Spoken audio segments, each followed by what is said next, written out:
What is going on? Guys, and welcome back to another video. Drench's Fleet here, and guys, this is it. This is the end. At long last, we have gotten to the end of The Bad Batch. The series finale just aired a few days ago, and we've got almost the whole gang back together, minus Jake. He couldn't be here with us tonight to discuss the finale and just the season as a whole. So let me just introduce our panel one last time, and we'll get right into it. So first, I'm joined by Gleps Gaming. How's it going, Gleps Gaming?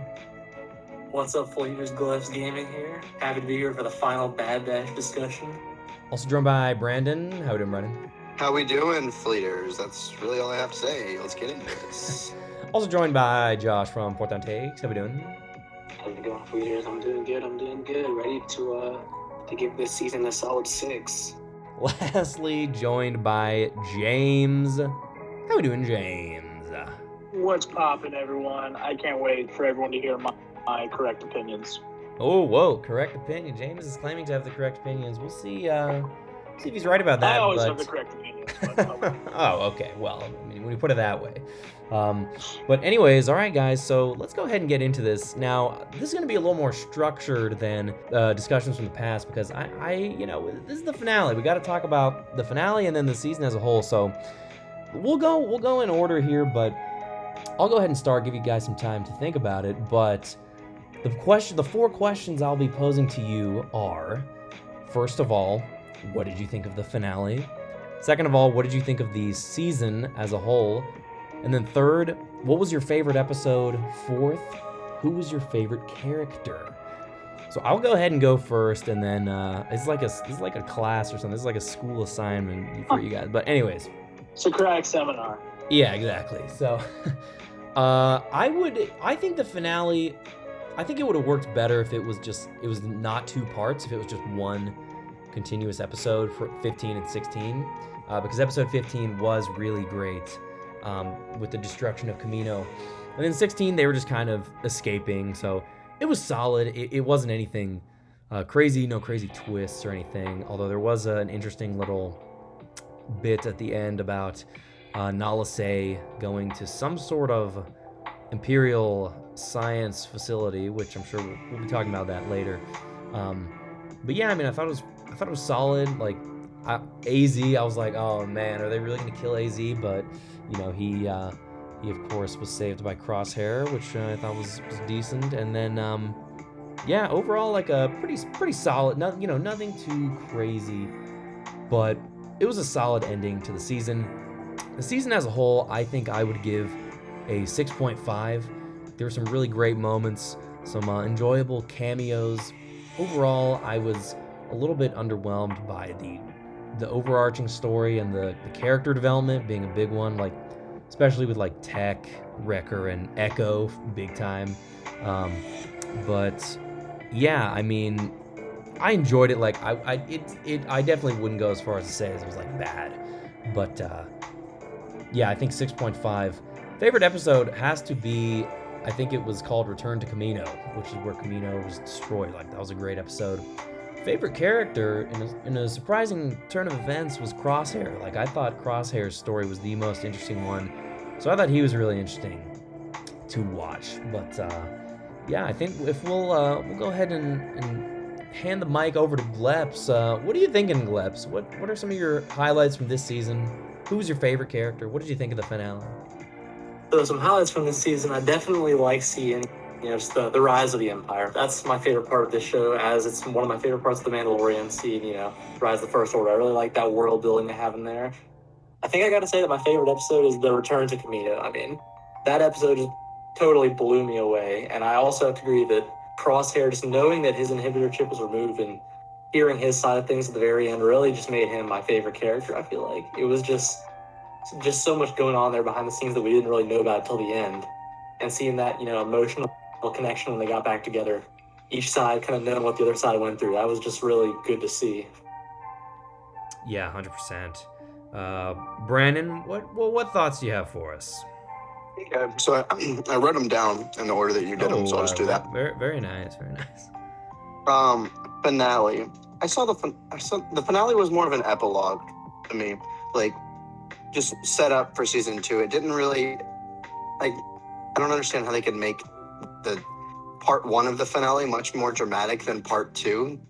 So it didn't really make sense as a finale episode to me. It seemed more of a like we've got to finalize what happened in part 1, so we just got to get him out of there somehow, and we're gonna put it at the end of this season. Whole season, I agree with like a lot of you. Trench, I gave it a 6.5 as well. My favorite episode would have to be Return to Camino as well, just because one thing I've talked about a lot in the discussions is how, for lack of a better word, how ballsy is Star Wars with this show? How much are they going to throw at us that isn't what we're expecting? And I think they really did something with that episode that we wouldn't have expected from a soft Star Wars writer, per se, destroying Camino and doing something like that. Favorite character?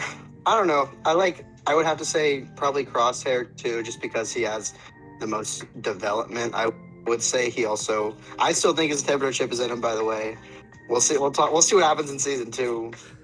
But I would have to go with Crosshair. Nice. Josh from Port Down Takes.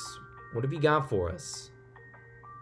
Love how my title is just Josh from Fourth Town Takes. I know, right? Just That's like my you have to name. say it like every time. You got to say like the full I thing. just thought that as you said that, Trish. Yeah, so as I said in my intro, I have to give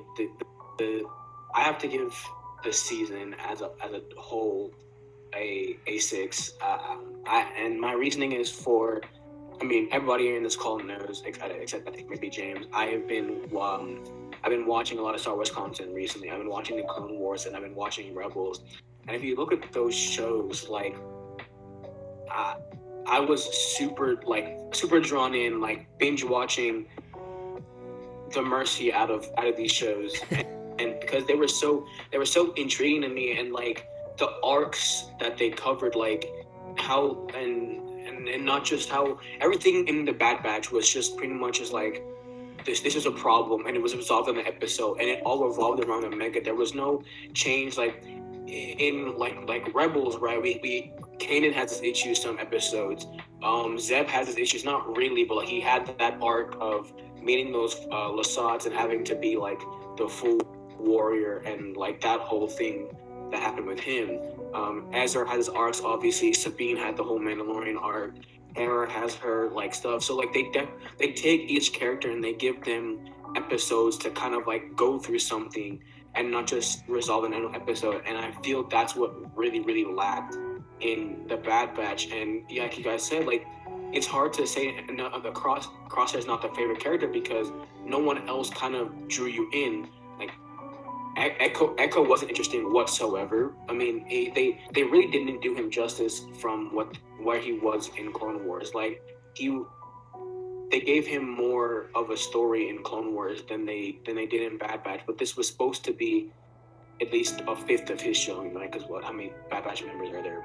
5, not counting Omega. 5. Mm-hmm. Yeah, 5 counting Omega, 6 counting Crosshair. So like this was supposed to be at least 1/5 of like trying to build his arc, right? And they didn't even touch him. They made him the comic relief, like the joke in a couple episodes when we met Rafa, and then was right. Is there an Echo in here? Here I am. Like that was probably the most interesting thing Echo did all season, in my opinion. Tech was, he was what he was. He was the guy that had the numbers and was super nerdy, but that was it. Like they didn't make Tech didn't make you feel anything like special besides like, oh, he was that guy.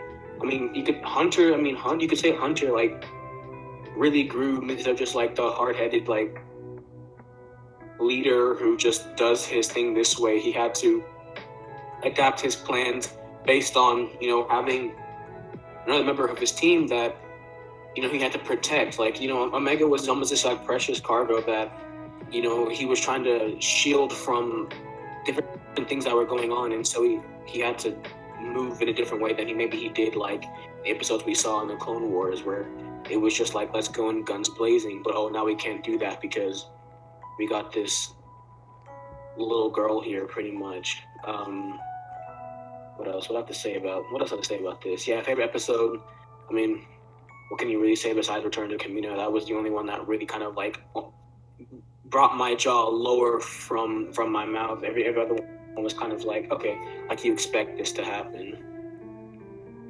Yeah, I guess that's probably my thoughts on here. Nice. And yeah, that's a good point about the other shows, like giving each character their own individual episodes to like grow in some sort of way. I was definitely expecting that. Guys, Gleps Gaming had to go ahead and get going, but big thanks to him for sharing his thoughts to us real quick. Anyways, let's get back to it. James, what are your correct opinions on this season of The Bad Batch? So, first of all, I'm just going to get this out of the way because everybody agrees the attack on Camino obviously is the best episode. Right. Obviously. I almost want to say, like, what are, like, your top 3 episodes? Because we've all just said the attack on Camino, you know what I mean? But Yeah. we'll talk about that after. Go ahead, though. But I agree with Brandon that the finale seemed more of an epilogue than an actual finale.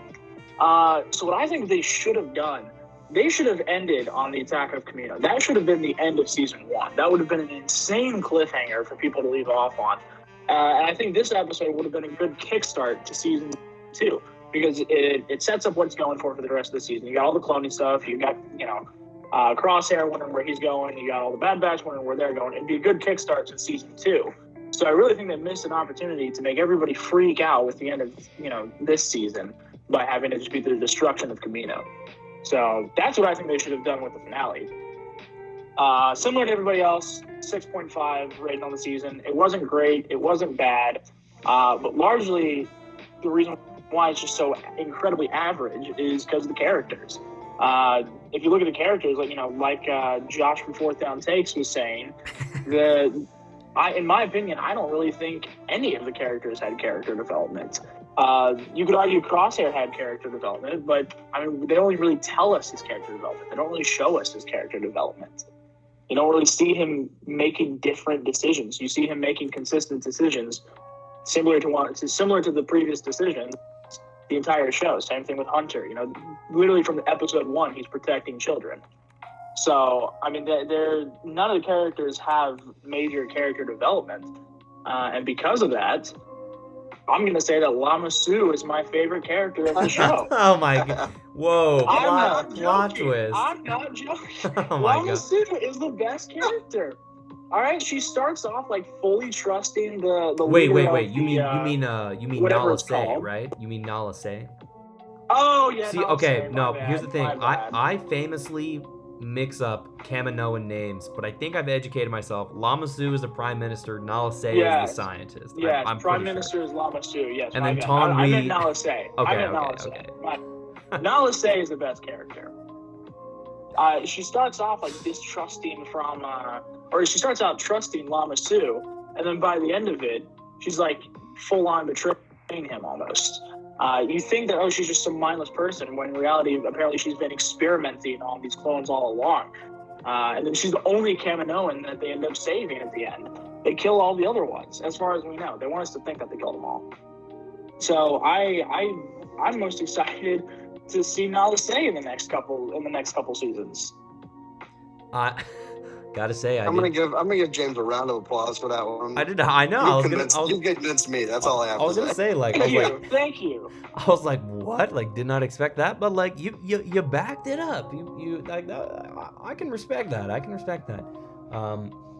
Yeah, like, I definitely agree. Like, would have just been great to see a lot more development for each of the characters. Like, I think for me, I don't necessarily mind filler episodes if we're, at least moving the characters along. And I think a lot of the filler in this show didn't necessarily do that.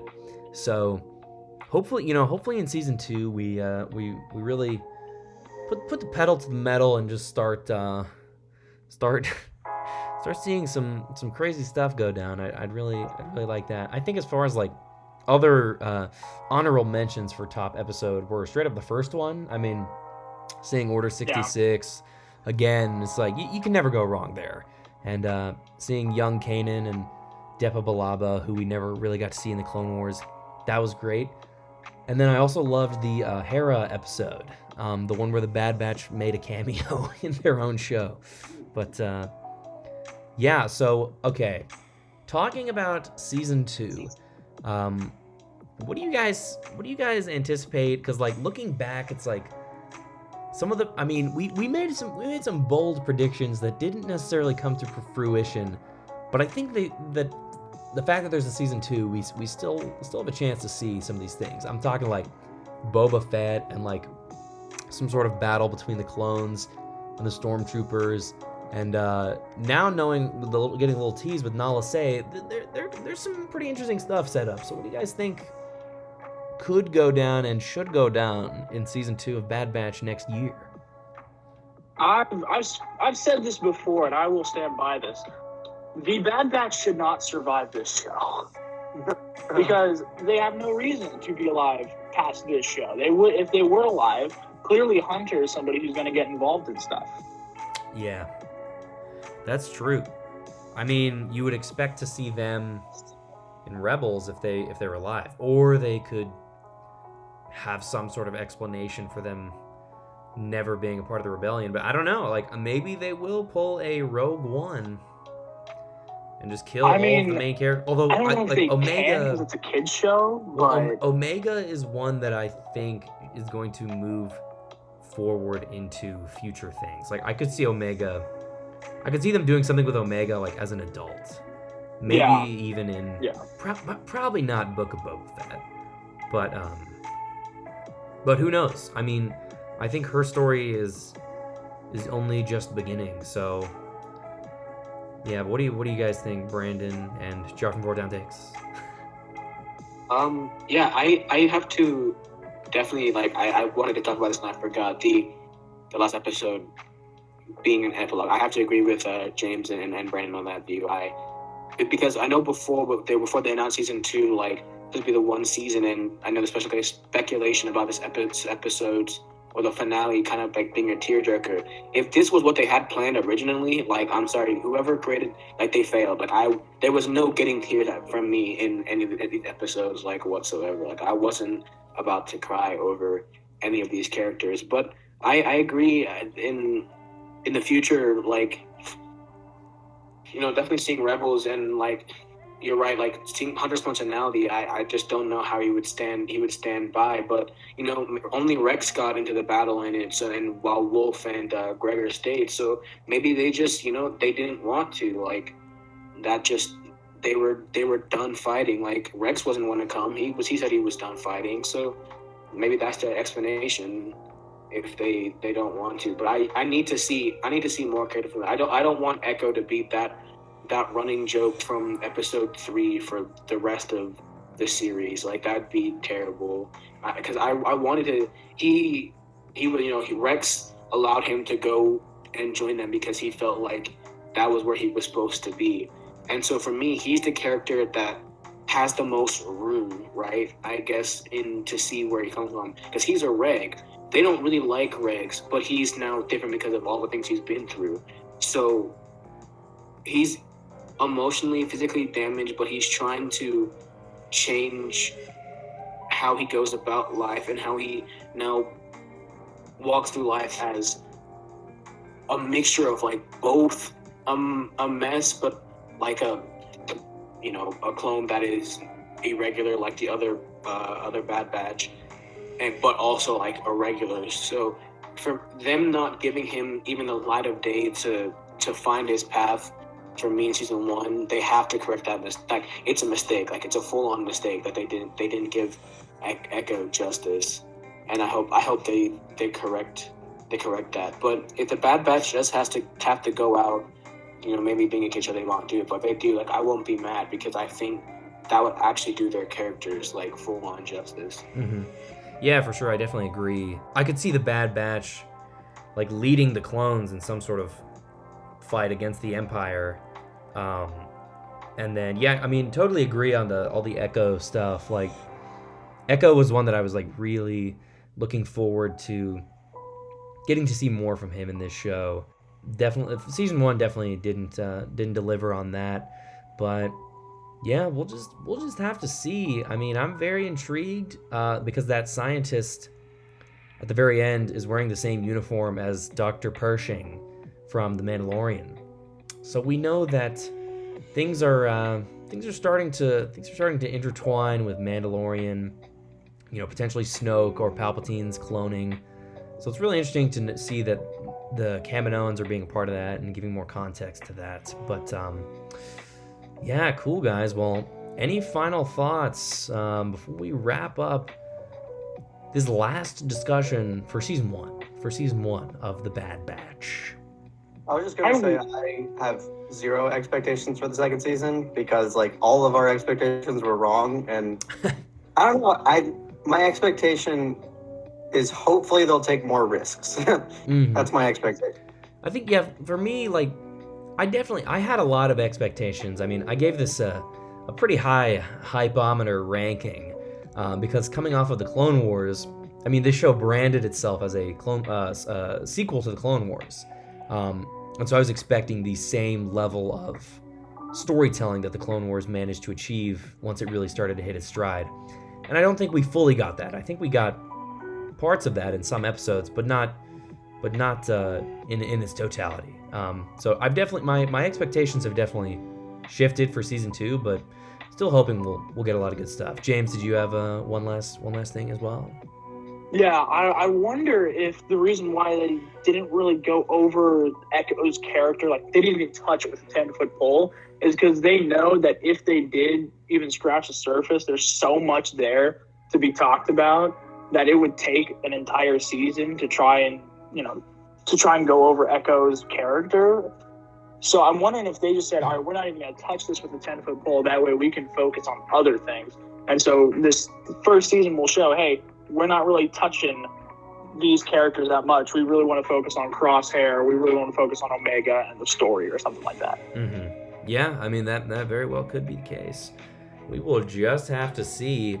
Last question for you guys.